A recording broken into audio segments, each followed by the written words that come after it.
తల్లిదండ్రులు కావాలని మీ కలను సాకారం చేసుకోండి. ఓఎస్ఎస్ ఫర్టిలిటీ వారి తక్కువ ధర సంతానోత్పత్తి చికిత్సతో అపాయింట్మెంట్స్ కొరకు కాల్ చేయండి 7825893604. అదే తుది తెలంగాణ ఉద్యమంగా మారాలి. ఇక ఈ తెలంగాణ సమాజం మళ్ళీ ఉద్యమాల బాట పట్టొద్దు. ఈ తెలంగాణ సమాజంలో ప్రజాస్వామిక తెలంగాణ ఉండాలి.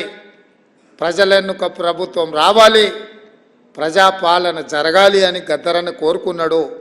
గద్దరన్న ఆరోగ్యం బాగలేకపోయినా బట్టన్న చేస్తున్న పాదయాత్రలో ఆదిలాబాద్ నుంచి ఖమ్మం జిల్లా వరకు ఎప్పుడు అవకాశం వచ్చినా వారు పాల్గొన్నారు. వారిచ్చిన స్ఫూర్తి మాకందరికీ ఆనాటి పాలకుల మీద కొట్లాడడానికి ఎంతో మనోధైర్యాన్ని ఇచ్చింది. అప్పుడప్పుడు ఈ పోరాటంలో నిరాశ నిస్పృహ కలిగినప్పుడు నేను గద్దరన్నను లోతుకుంటా ఇంటికి వెళ్ళి కలిసేవాడిని. చాలామందికి తెలియదు ఆ విషయము.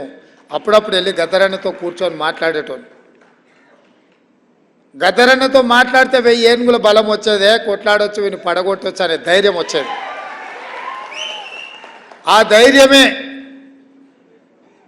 ఘడీల రూపంలో నిర్మించుకొని ఇనుప కంచెలేసుకొని తెలంగాణ ప్రజల యొక్క చెమట వాసన చూడని నేను తెలంగాణ ప్రజలకు ప్రవేశం లేదు ఈ గడీలో అని విర్రవీగినరో ఆ గడీల తలుపులు బద్దలు కొట్టి తెలంగాణ ప్రజలందరినీ ఇది మీది, మీ రక్తాన్ని చెమటగా మార్చి చెల్లించిన పన్నులతో నిర్మించిన భవనాలు భవంతులు ఇవి పేద ప్రజల యొక్క అభ్యున్నతి కోసం పరిపాలన నిర్ణయాలు తీసుకోవడానికి ఉపయోగించాలి.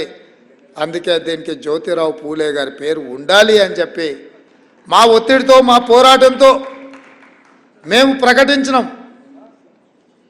తెలంగాణలో కాంగ్రెస్ ప్రభుత్వం ఏర్పడిన వెంటనే డాక్టర్ బాబాసాహెబ్ అంబేద్కర్ గారి పేరు పెడతామని చెప్తే ఆ భయానికే మా ప్రభుత్వం రాకంటే ముందే సచివాలయానికి డాక్టర్ బాబాసాహెబ్ అంబేద్కర్ పేరు పెట్టాల్సిన పరిస్థితులు కేసీఆర్కు కల్పించినాం. ఇంతకుముందు పెద్దలు కంచె ఐలయ్య గారు, కవిత గారు నాకు ఫోన్ చేసిండ్రు, అసెంబ్లీలో జ్యోతిరావు పూలే గారి విగ్రహాన్ని పెట్టడానికి మీరు రావాలి అని. అయితే చాలామంది ఆ 10 ఏళ్ళు ఎందుకు పెట్టలేదు, 10 ఏళ్ళు ఎందుకు అడగలేదు అంటారు. ఆ 10 ఏళ్ళు వాళ్ళ నాయన మీద సంపూర్ణమైన నమ్మకం ఉండి ఈయన దుర్మార్గుడు, ఈయన పెట్టాడు కాబట్టే ఈరోజు ప్రజాప్రభుత్వం వచ్చింది. తప్పకుండా ప్రజాప్రభుత్వం పెట్టడానికి అవకాశం ఉంది అని చెప్పి వినతి పత్రం తీసుకొని వచ్చి